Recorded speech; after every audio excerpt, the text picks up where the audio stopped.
Several months ago, one of my friends told me about this guy that was starting a podcast about for men training spiritually and physically. And I was like, that sounds really interesting. I'm really passionate about that. And I go and check it a few weeks into it, and I'm seeing guests of the names of Nick Bear, Tim Tebow, Craig Rochelle, my pastor Miles, Rich Froning. And I'm like, so these are like all of my role models. So I'm just going to listen to all of this like 30 times in a row. But I've got the host of that podcast here today with me, Christian Huff. Welcome to the show. Happy to be here, Hampton. Thanks for having me. I'm thankful that I'm on this end of the podcast and not the one doing the interview today. So thanks for having me. Yeah, it's an honor to have you here, and really enjoy just learning from you and just the principle of training physically. Yes, I think that's like super important as men, but even more importantly spiritually as well. I just love the message Yeah. that you're sharing there. Can you tell me, just to kick us off, a little bit about the 4-8 Men podcast, where that idea came from, what it looks like now? Yeah. Thank you, man. So honestly, the ideas had a lot of different, masks. I guess maybe you could use that word, if you will. So really, when COVID hit, I was still in school at Auburn. Didn't really know what I wanted to do yet post graduating. Me and Sadie had a few conversations kind of on what I was going to want to do. Um, and we were at this event and so I'll say when COVID hit, I started working out a lot more. Throughout college, I'd worked out a good amount. I was in good shape in college, and then after graduating, and then COVID hit, really had not much to do, and I was like, I'm just gonna start working out more frequently and kind of just train harder, to kind of see what I can do. Um, so we were at this event in Texas, and we Sadie spoke, and the pastor and his wife wanted to take us out to dinner after, and I just requested. I was like, hey, if we could go to a place that has like TVs, because I wanted to watch the I think it was Clemson was playing Notre Dame. It was one of Trevor Lawrence's first games of the season. I was like, I really want to watch that game, and they took us to a steakhouse, which was awesome, but there was no TVs, and he like jokingly said this comment of like, I want to hear more about your sports ministry, because I was just talking about sports. And I was like, I don't have a sports ministry.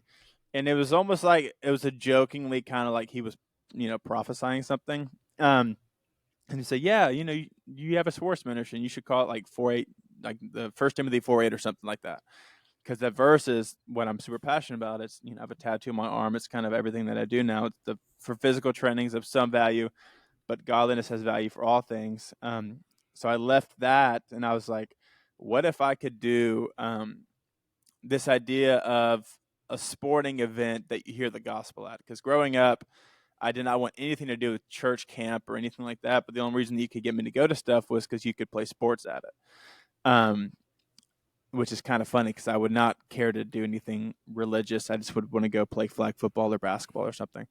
Um, so I was like, what if you reverse engineer that to the idea of how do you have a sports camp that's more funneled towards like athletics, but then you also have ministry moments at and you have the gospel at. So that was kind of how the idea kicked off. And then I was like, well, what if I start a podcast, maybe to kind of get the name out there, kind of get some branding, and then maybe one day it'll turn into this sports camp idea. And I haven't thought about the sports camp idea in a while. But that's really how the podcast started. I wanted to call it 4-8 Men, and just the idea of men. For me, I love to train myself physically, but that should never take priority over or overshadow how I train myself spiritually. And also for me at the same time, it's like I have found so much spiritual training in myself while I'm physically training. So while I'm in the gym, I talk about some on my podcast, like, I like to listen to sermons or I like to listen to worship. I don't like to fill myself with just negative stuff or rap or hip hop or whatever.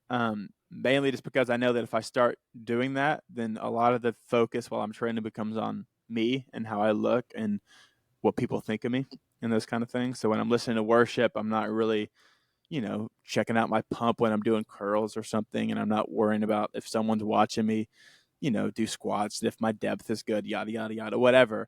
So I've just kind of found if I get myself in the posture of I'm just going to want to worship, then I'm really not thinking about my physical training as much. So it's kind of what I'm doing. Yeah. So the hope of it is like to encourage people, like you, whoever's listening, to train yourself physically. I'm just trying to encourage you to do that.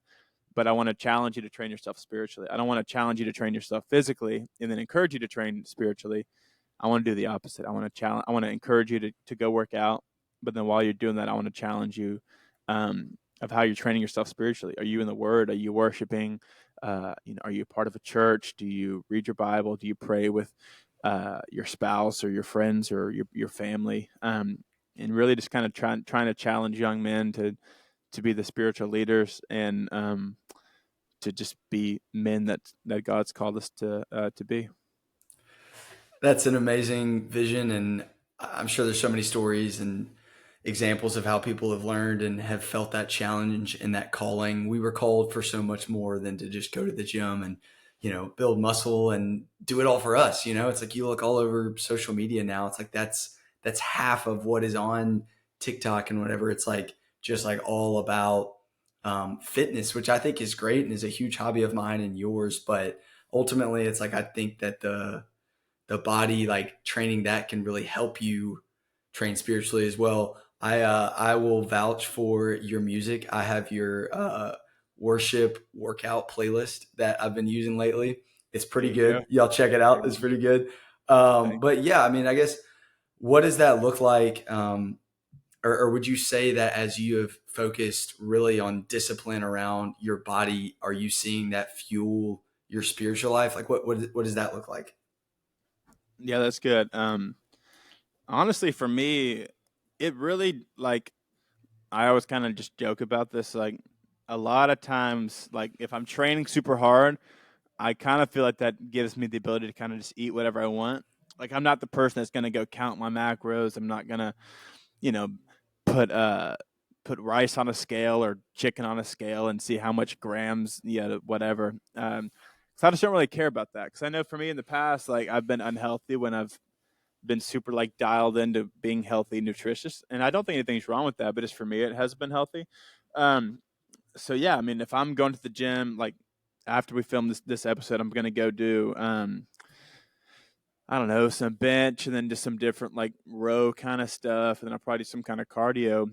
And like I'm excited about going to hit those lifts, but I'm also thinking about, what's a sermon I can go listen to, or this new album by Jeremy Riddle that I've been loving listening to. I've been working out. I'm excited to go just worship in the gym to that. I have my AirPods. I'll turn on the noise canceling like we talked about, and just I'm I'm just kind of in the zone. But I also have the you know the the the freeness to if I see someone around me that needs a spot, hey, do you need a spot? Or if I'm doing a lift or I need someone to spot me, hey, can you come spot me? And just having conversations. Because I've also seen too, like um, something that I can struggle with is like being in the gym with like these high schoolers and these these like super like low tank tops, and it honestly like just it kind of infuriates me, which it's I get super cynical, which it's not a good thing I do. But it's like they're just checking themselves out the whole time, and it just drives me crazy. They're doing these like bodybuilding poses, and they're like maybe like a buck 20, like maybe. And I'm like, you're vascular because you're so skinny. But it's kids like that have, uh, come up to me if I've been squatting a lot of weight or something, then I've been able to be like, hey, look, I've seen y'all kind of doing this and just wanted to remind you, like, it's not all about how you look. Um, and, I've had just plenty of conversations with that. I've had someone, it was probably a year ago, um, where I needed a spot on some bench, and he worked at the gym. I said, hey, can you come spot me? And he was like, yeah, sure. And I just simply asked him, hey, where do you go to church around here? And he was like, oh, well, I haven't been to church since COVID.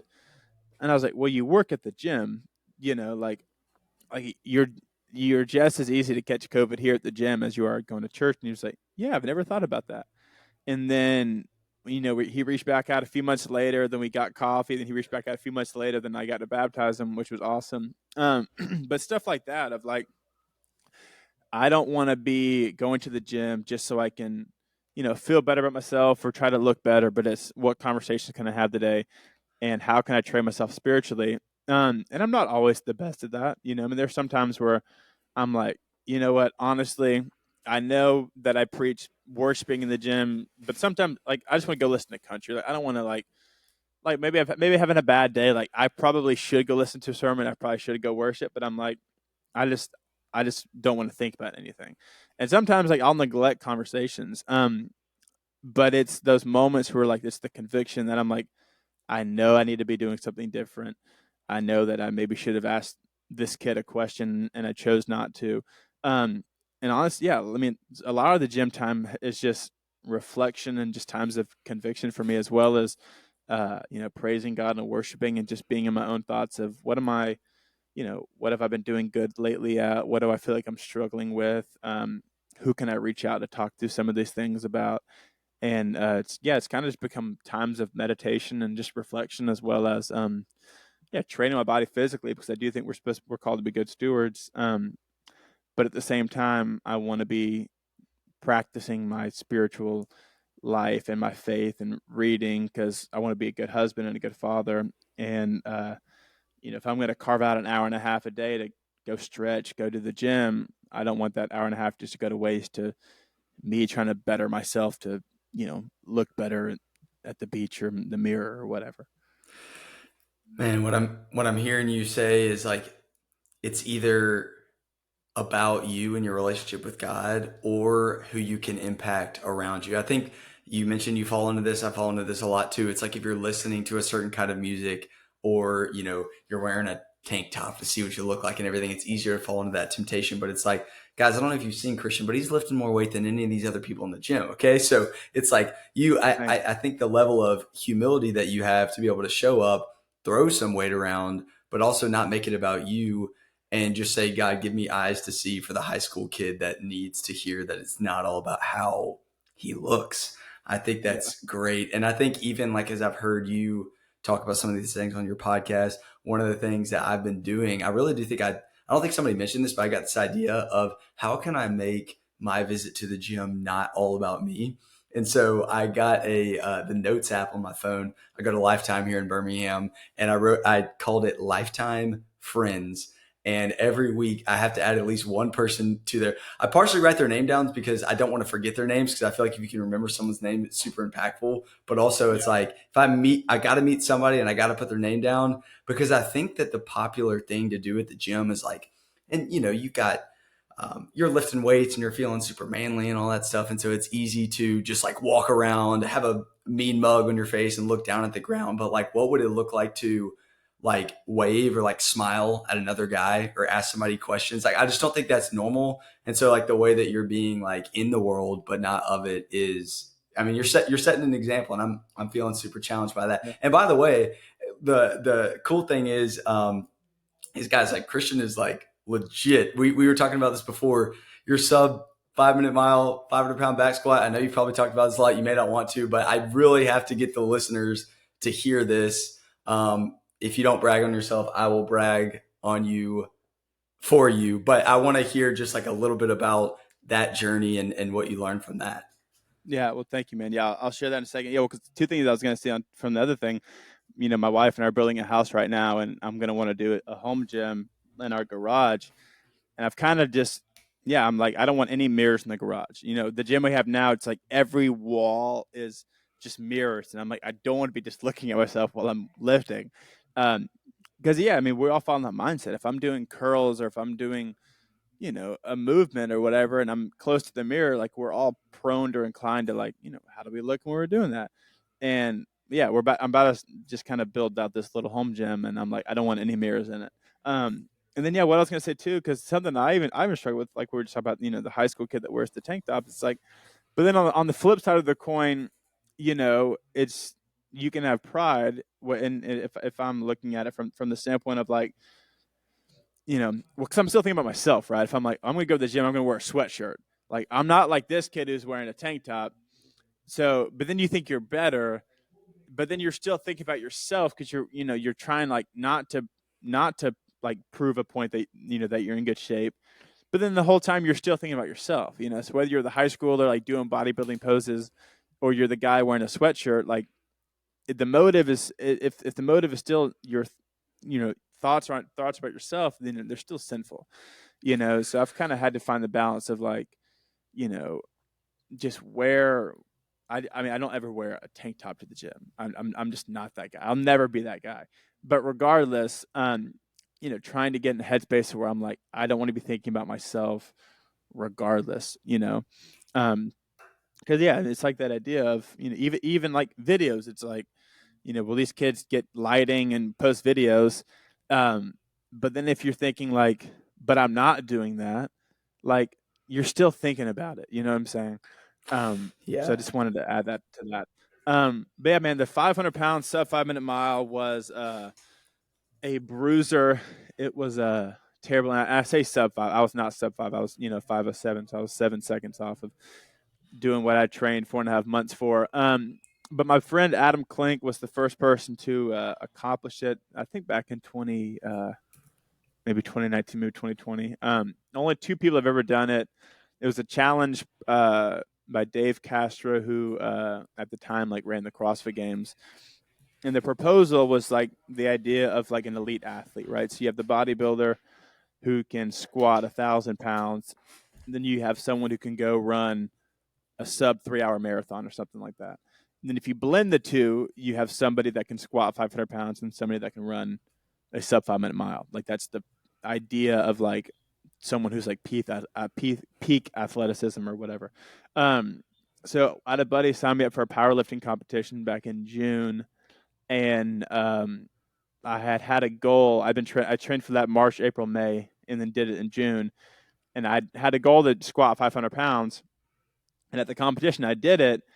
And then after that, I was like, do I want to start training for something else? Because I had fun training, and I've kind of shared this on my podcast as well. For me, it helps me also to not think about myself so much if I'm like training for a goal. Like if I'm just like uh with the competition or with the basketball in the mile, like I was training because I actually had to go do it if I wanted to reach my goal. It's not like I'm just gonna go do chest and back or buys and tries or whatever. Like I'm I've set this goal and I'm going to go do these workouts specifically tailored to help me reach the goal, which in turn for me helps me not think about aesthetics as much or what I look like or whatever. So back in June, I was like, man, well, I'm halfway. You know, I know my buddy Adam did this challenge, the 500 pound sub five. I'm halfway there. I've done the 500 pound basketball, and I always got to run sub five. And I was not a runner. I don't think I've ran a mile before that moment since like high school. Um, and I'm a bigger guy. I'm 6'2", 215. So I was like, I don't know what's going to happen with running. So July, August, September, October, I started just running 3 days a week and squatting super heavy 2 days a week. And it took so much out of me mentally, physically. My legs were like I feel like they were just mad at me every day because I just really never gave them a break. It was a love hate relationship, and I gave it a try back in early November. Hit the 500 pounds and came up 7 seconds on the mile, but it was it was tough, and it was one of those things like when I first started it, I really thought that I was gonna have these like spiritual moments like along the journey of like the suffering and like the discipline. But honestly, I never had that, and I hate to say that, but because I really wish I did, but I really just didn't. Like I just honestly did not enjoy it at all. Like it Yeah. was like actually like super miserable. Like I would come home and I'd just be like laying on the couch like miserable. Like my shins were like in the worst pain. My knees would be hurting from squatting, and I just would be like, why am I doing like, why am I doing this? And I was, then I would come back. Well, I've told people I'm going to do it. I've been training to do it. I'm just going to just keep going.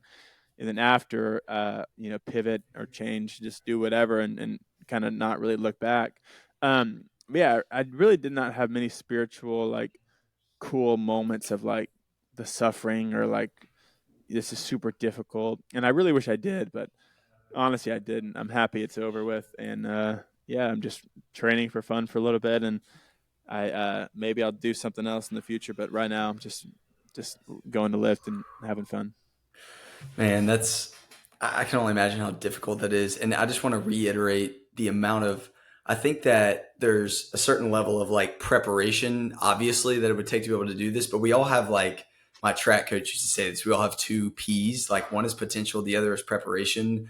Like there's only so many people in the world that I believe even have the potential to squat 500 pounds and run a sub 5 minute mile. Like there is a very, very small percentage of people, two people ever have done this. And so the fact that you were that close to doing it is just incredible. And I was telling Christian before this, I've almost felt a little bit like convicted or challenged as I've watched him on this journey, because I think that I am I like to be comfortable trying to be like above average. Like I feel like I'm just like comparing myself to other people sometimes when it comes to fitness or whatever I'm doing, but I don't put like a really bold kind of scary goal out there because I'm afraid of failure, or I don't want to have to be as disciplined, or I'm afraid that I'm going to have a lot of excuses or something. And just like one thing I appreciate is that you said, "Hey, I don't know what's going to happen, but like I'm going to go for this." And hey, 350,000 people that are watching this as I've, posted this on Instagram, like hold me accountable. And sure, like you were a couple seconds off, but like I just think like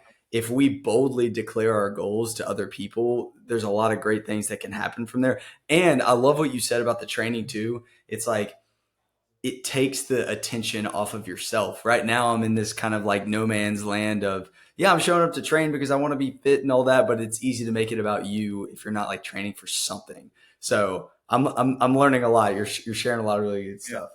Well, thank you, man. Yeah, because I could have been like, I could have been, had less body fat, been more vascular, whatever, but then not been anywhere close to my goal, or I could be a little less aesthetically whatever, but I'm closer to the goal that I've set out to reach. So it's like, I think you got to kind of choose. And yeah, for me, I've just kind of found that training just to look good has never not been healthy for me. So trying to set, I mean, and goals could be anything.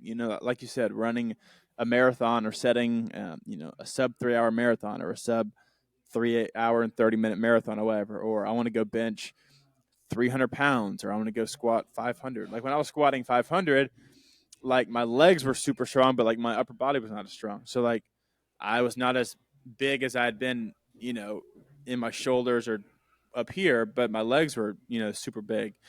And it was like that was just a trade off I was willing to take because that was what I wanted to do.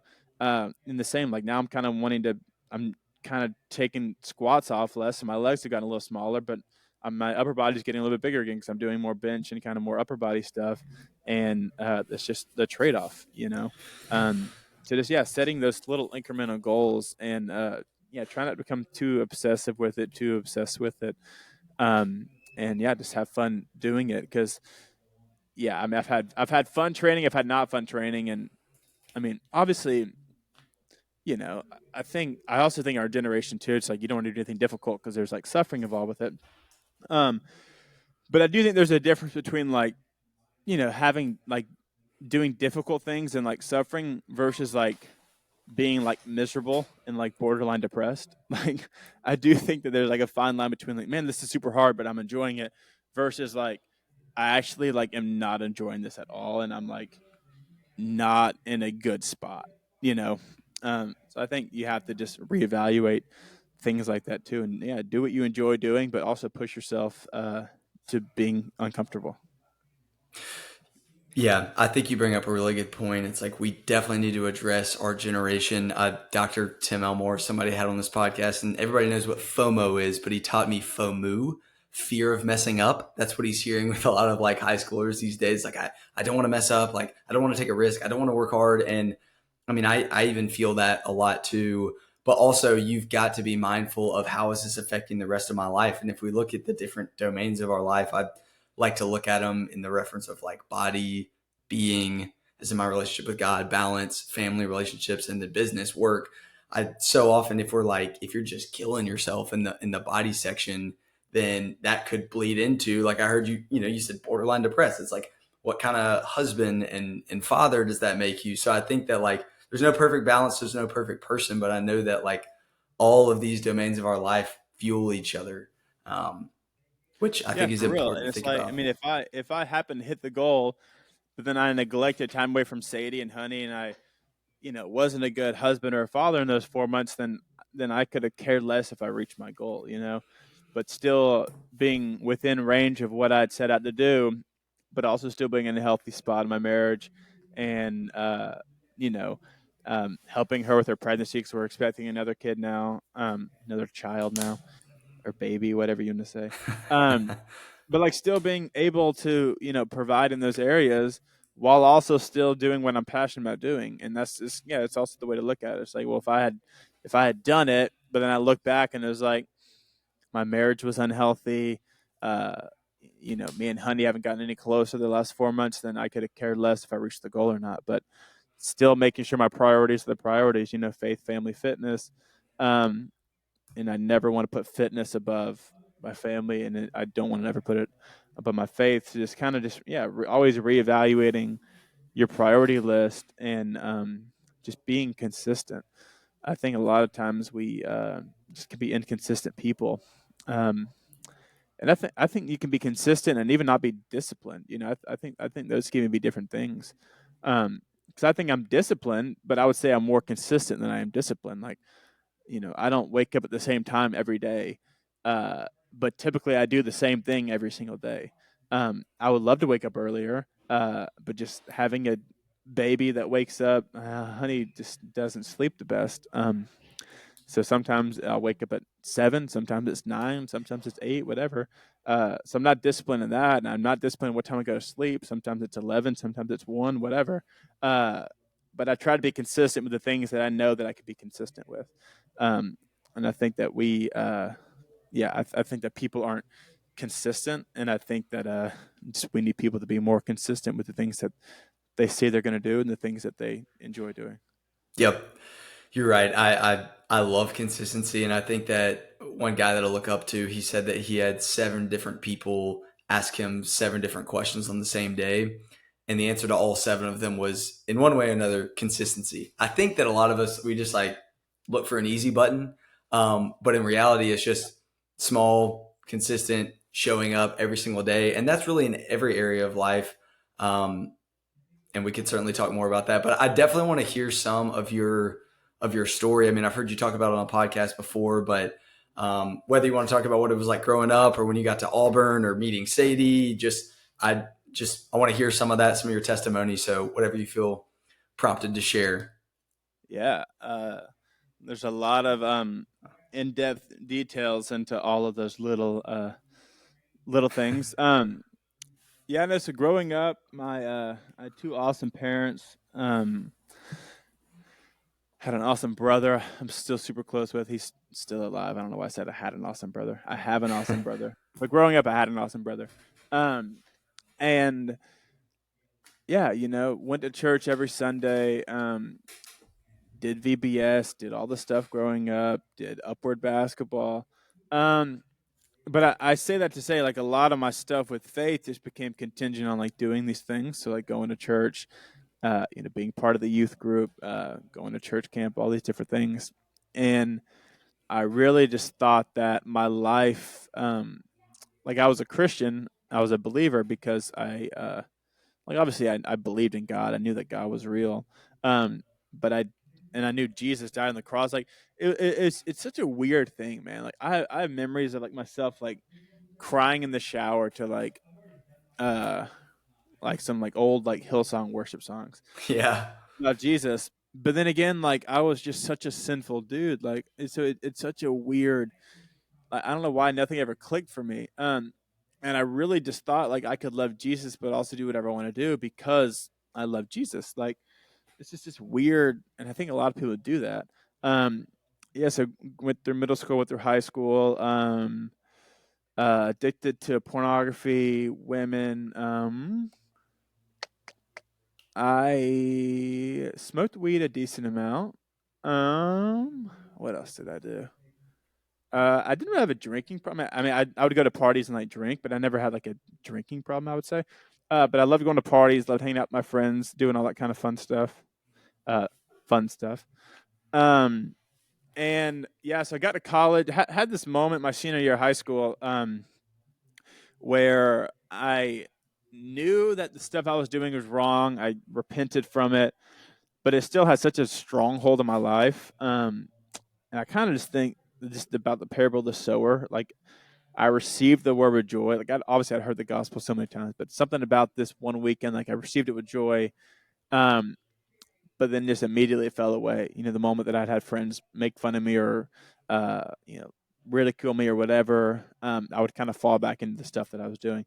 So got to college and just kind of had the mindset of I'm going to live it up, but also try to be involved in the church. Best 4 years of my life, whatever. Um, and a few months in, I was at this fraternity party, and I had said I had said I was going to be a dry pledge when I got to college, which basically just means like I'm not going to be drinking.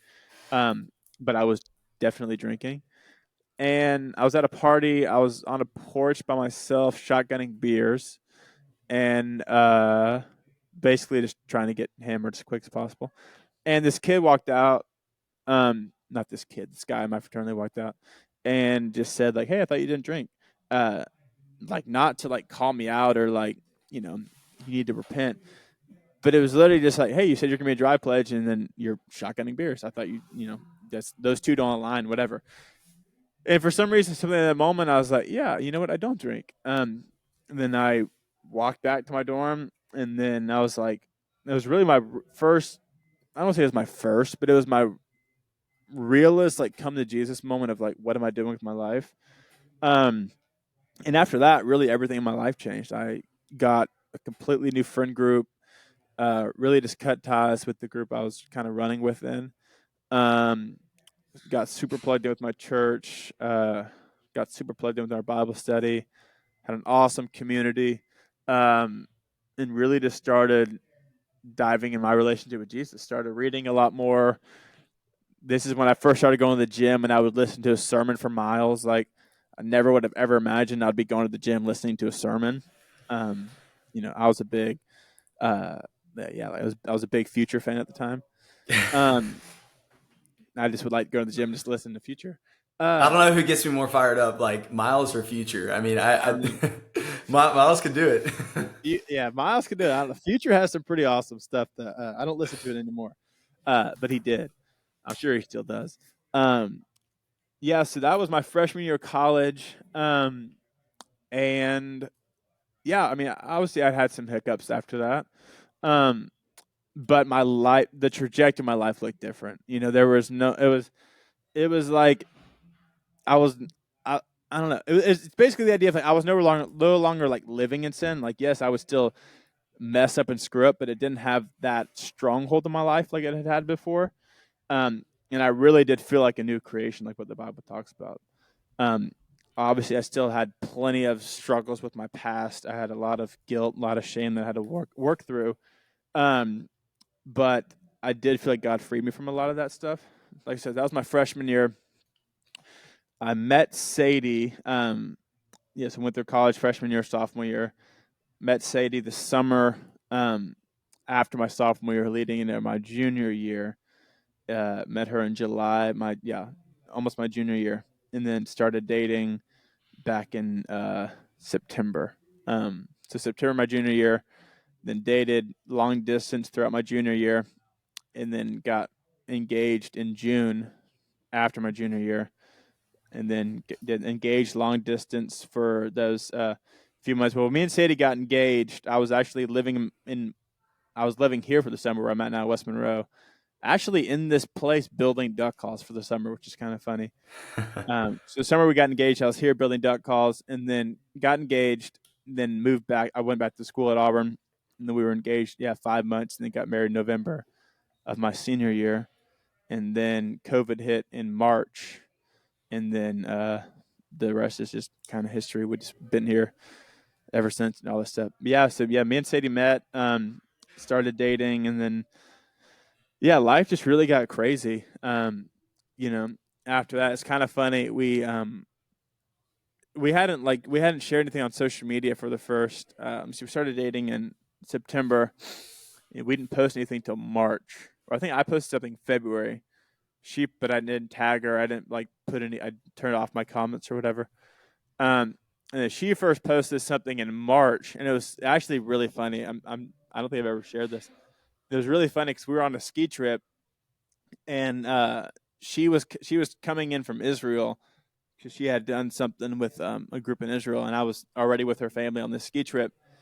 And she had posted, I don't know what she had posted, but it was like like it was kind of her. It was like a coming out of like we're dating kind of thing. We've been dating since whatever. And I left my phone at the house to go skiing, and I came back, and I had literally gained 100,000 followers in like in a few hours of just skiing. It was crazy. Oh Like my gosh. before we met, I had like when we met, I think I had like 7,000 followers maybe, and then yeah, after like literally, I just let because she wasn't there yet, and we just went skiing just with the rest of the family. Left my phone there, and I came back and I had like 114,000 followers or something like that. Uh, just the wild, like it Oh my literally just was gosh. crazy. Um, and yes, that's kind of when everything kicked off from like a social media, quote unquote fame thing, if you will. Yes, that was in March. Yeah, then got engaged April, May, June. Yeah, 3 months later. Wow. Oh Pretty my wild. gosh. That I bet your Pretty phone interesting. was just like breaking at that moment. Oh yeah, no, it was. It was insane. It Oh was my crazy. goodness. Yeah, I mean, what what did that look like? I mean, just to go from just kind of a regular guy that's got an Instagram or whatever to all of a sudden it's like, oh my goodness, there's because I mean it makes sense if there's, however many million, 3, 4, 5 million people following Sadie, it's like Yeah. it would make sense that at least 10% of them are like, yeah, I'll follow this guy. He's dating him. So or dating her. But what did that look like? I think for me, I had so much time leading up. Like, obviously, I knew at some point um, that we were going to get engaged, that we were going to get married. So I knew at some point that would come. I just really did not know when. But I mean, like I said, I had 8 months of like time with like my closest friends, like with meeting with with meeting with Miles, our pastor, um, like really making sure that I was in a healthy spot before. I say healthy spot, this healthy spot of like, am I ready for like quote unquote fame? Like, am I ready for attention for whatever? Um, and a lot of it, yeah, just came down through community with my guy friends and meeting with my mentors and like fame is not going to ultimately change who I am or what I do. All it is just give me a platform that means more people are watching what I do. So don't be an idiot kind of thing. Um, but yeah, I mean, I think maybe from the get go, if that had happened, it would have been a different story. But I think because I'd had so much time to prepare for, when that might come one day, and I'd had so many conversations, I'd had so much prayer time with the Lord, I'd had so many quiet time conversations and so many just moments where I really felt like I was in a good spot when ultimately that all went down and that happened. So yeah, I mean it was surreal in a moment in a way of like I can't believe that just happened, but also I didn't get a big head from it. Like it wasn't like a like an egotistical like, oh, I feel better about myself or I feel cooler or whatever. It's just kind of just happened. And I was like, oh, that's pretty interesting. But maybe if that had happened earlier on, then maybe it could have been a different story. But I still don't think it would have been. But thankfully, I'd had several months to prepare for that to happen. And then when it happened, it wasn't like detrimental to my mental health or uh, anxiety or anything like that. Yeah. It's interesting that this just came to my mind because I know a lot of you listening may be in college or a little bit out of college or something. And like this podcast is called Wake Up and Lead. Here's the thing though, most of us probably don't have some sort of leadership title in our organization. You may not be somebody's boss. You're probably at like the bottom of the totem pole. But like if you listen to what Christian did, it's like he was meeting with the pastor of his church. He had mentors and he was preparing himself. He was leading himself to say when that moment comes, whether it's getting 100,000 followers or whether it's getting a promotion or whether it's meeting the person you're supposed to marry, it's like, I'm going to be ready as opposed to kind of drifting through life. And then when that big moment comes, maybe you're not ready for it. And I just think it's really cool that like you were really preparing for that and seeking the Lord for how he was going to use you, and I know that you haven't been perfect, but like, it sounds like you were ready to step up to the plate. I don't know if you knew it was going to be that fast, but No, yeah. Yeah. Maybe I thought it was gonna be like a 92-mile-an-hour fastball, and ended up being like a 102. Or maybe you could use that kind of analogy. But I still made contact with it. I didn't swing and whiff, which is cool.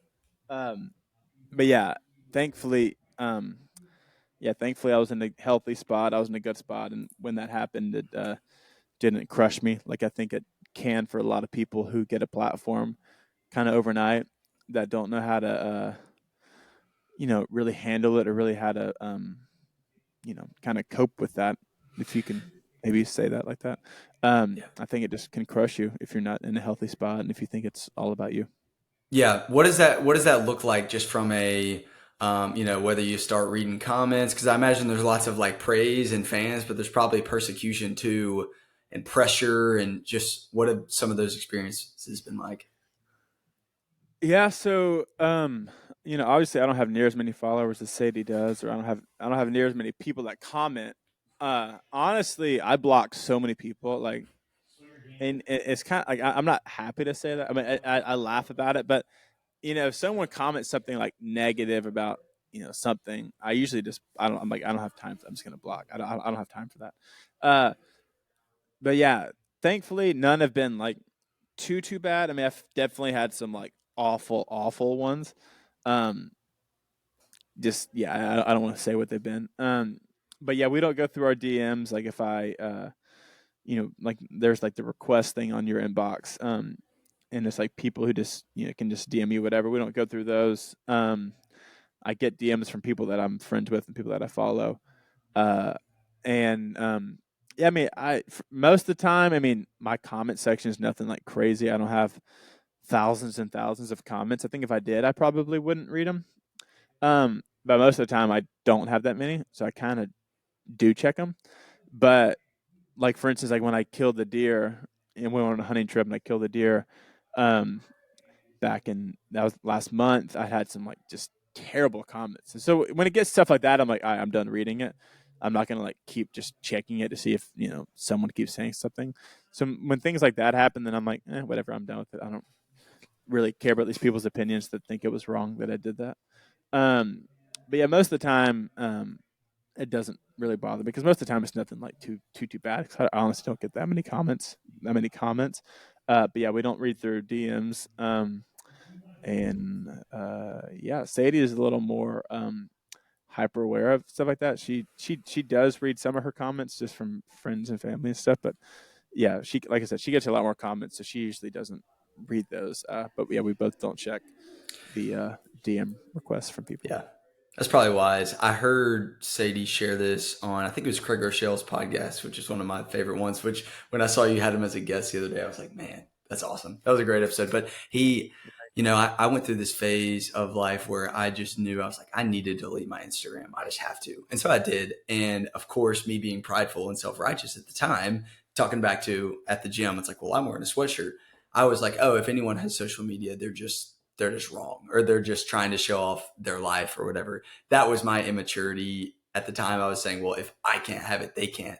However, I do think that there's like this element of, social media can be like extremely toxic, and there's some people that just think it's like all bad 100%. But I guess the way that I'm looking at it is like, if if you're given this platform, like, and our calling as Christians is to go and make disciples of all nations, it's like, use it. And I think I heard Sadie just share that like social media, whether you have a platform or not, can be a good thing. You control who you follow, you control how much time that you spend on it.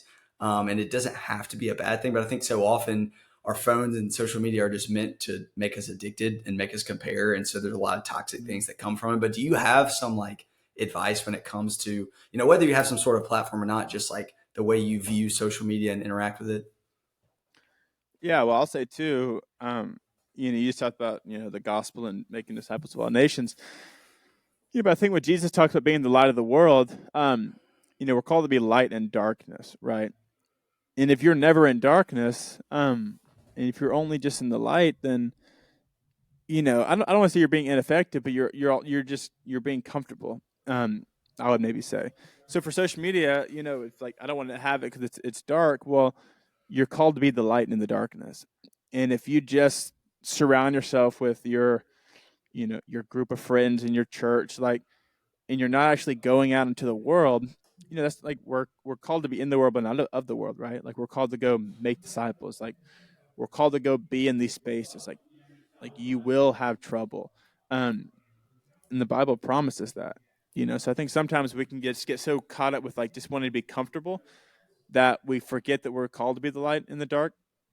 For your job. I mean, I don't know really who all works with you, but like most job cultures, like there's worldly people in jobs, and you're called to be the light in that darkness. When you go to a restaurant, um, the hostess or the person serving you, whatever, like you're called to be a light in the darkness. Wherever you go, we're called to be a light in the darkness. I think sometimes we can take ourselves out of the fight because we don't want to be in the midst of any darkness. We just want to be you know, with our fellow believers and in the church, which is not a bad thing, but you can't be a light in the darkness if you're never around any darkness. Um, but yeah, for social media, I think you have to set guidelines for yourself. Whether that's you're addicted to it. Try not to look at your explore page or try to set a time limit. And if you reach your time limit, try not to hit whatever the button that says let me look at it for the rest of the day or whatever. So trying to set boundaries for that. And like you said, like if you look at it before bed, maybe don't sleep with your phone next to you. I think there's so many things that we can do that we just choose not to. I think there's a lot of things that we can do that help prohibit us from like making real progress. But yeah, I think try not to just post pictures of yourself. Try not to post many selfies of just you. Try to talk about your actual life. Don't make everything look like you have it all figured out or your life is perfect. Um, so yeah, I mean, I think those are some simple things. If you look at who you're following, if you can like scroll through who you're following list, and it's like girls in bikinis, girls and whatever, then unfollow that. Like like what I don't like to me that's just so simple, like if it looks provocative, then don't follow them or don't look at it or whatever. And if you know you can't stop looking at Instagram, then try to set a time limit and try to abide by it. You don't have to do something like 10 minutes a day, but start out with like 30 minutes and then go down to 25 and then 20. Like you can, there's some wiggle room. And maybe if you just ignore it, at least you have a reminder like, hey, I've already been looking at it for 30 minutes today, just a little reminder of something like that. So I think there's so many things like that we can do, but I don't think social media is a bad thing. I think that we make it a bad thing when we make it about ourselves. Uh, but I do think that if you don't set guidelines, it can be destructive, and I do think it can be dangerous for guys, especially, and women too, just for comparison and stuff. But I do think guys compare themselves too. Um, but yeah, I think just seeing who you follow, trying not to get so caught up in looking at your explore page, setting guidelines, setting time limits, delete it every now and then if you have to.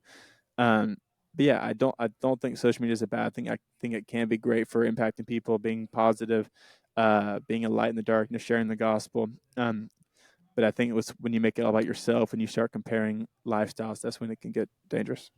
Yeah, yeah, I totally agree. I mean, I think that's with anything in life. Like, it's important for us to have balance and parameters and guidelines and different things. Guys, I told Christian that this podcast would be 30 minutes long, and we're just way over that. So I'm sorry, but I I have do. nothing to do today. Okay, I've got like one and a half more questions that I have to ask. Going back to the 4 Men podcast, just looking at some of these guests, I'm kind of putting you on the spot here, but just any major highlights from maybe it's one of the guests or maybe something that you've learned or somebody that you got to meet. I just am curious if there's anything that stands out. Great question. Honestly, I really do love the one that I just did with Rich Wilkerson Jr. Um, he said something really cool. He said, like he's gotten to a place where he works out for sanity, not for vanity.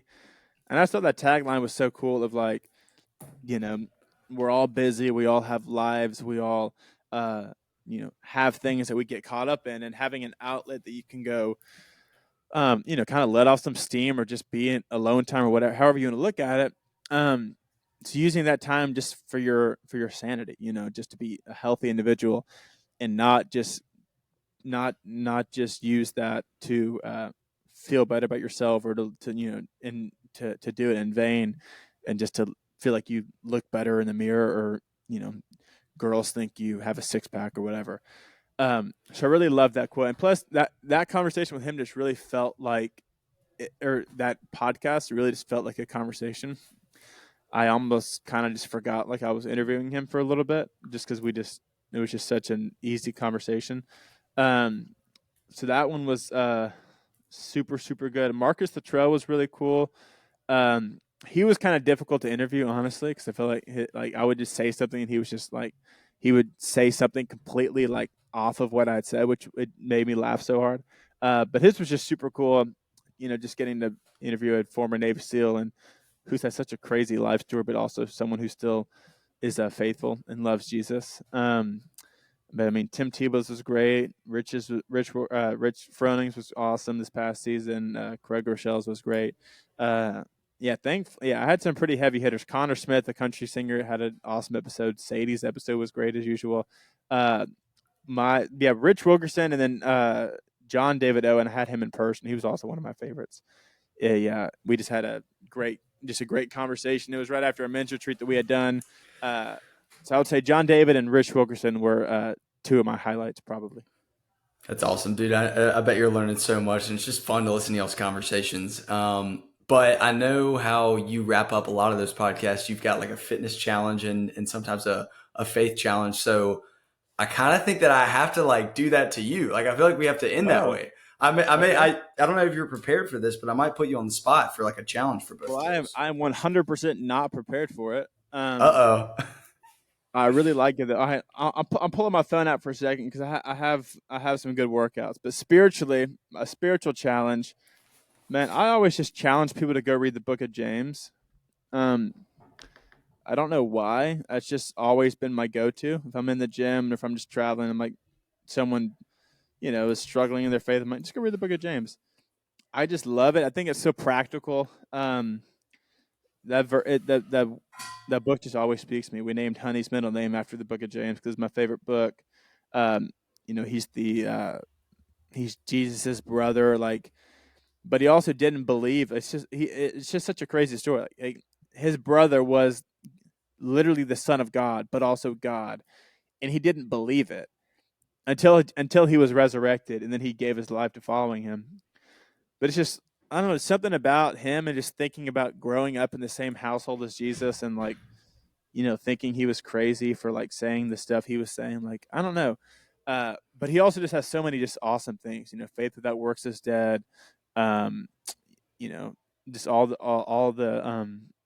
different verses about, consider it pure joy when you face many trials. Like, there's just so much richness in that book, and it's a short book. It's not like it's going to take you forever to read it. You could literally read it in one afternoon if you wanted to. But that's my spiritual challenge. Read the Book of James. I just love it so much, and I'm trying to find where's this physical challenge. I've got a fitness one in the meantime. So Christian tried to run a sub 5 minute mile and a 500 pound back squat in one day. I challenge somebody to just do one of those. And I think you'll realize how impressive it is because there's very, very, very, very, very few people that can even do one of them. So that's my challenge. That might be a 5-year challenge, Anthony. I don't know if you can really put that on the spot for people right now, because that there's going to be a lot of challenges before. Yeah. But here's a good one. So this is a workout I love to do if we're traveling or if we're on the go. It's a 5-minute AMRAP, which basically just means 5 minutes, as many rounds as possible. And it's 21 sit-ups, 15 dumbbell floor press, which basically just means you're laying down and you're benching, but your elbows aren't going below parallel. And then 9 pull-ups. So 21 sit-ups, 15 dumbbell floor press, 9 pull-ups. You rest 90 seconds after that, and then you do it for 3 rounds. So it ends up like being like a 21-minute workout. So it's not super long. It's not super difficult either. So 21 sit-ups, 15 dumbbell floor press, 9 pull-ups, rest 90 seconds, 3 rounds. do as many rounds as those as you can do in 5 minutes. And I think it'll be a super good one. It's one of my favorite workouts. Guys, we make time for what we want to do. If you say, I don't have time to work out, you got to be able to find 21 minutes, 22 minutes to do something like that. That's a great challenge right there. Christian, I kept you way longer than I said I would, but it has been an absolute pleasure. You Thank you didn't so keep much for me. I coming told you I had nothing to do today. on. Thanks for having me. I really enjoyed it, man.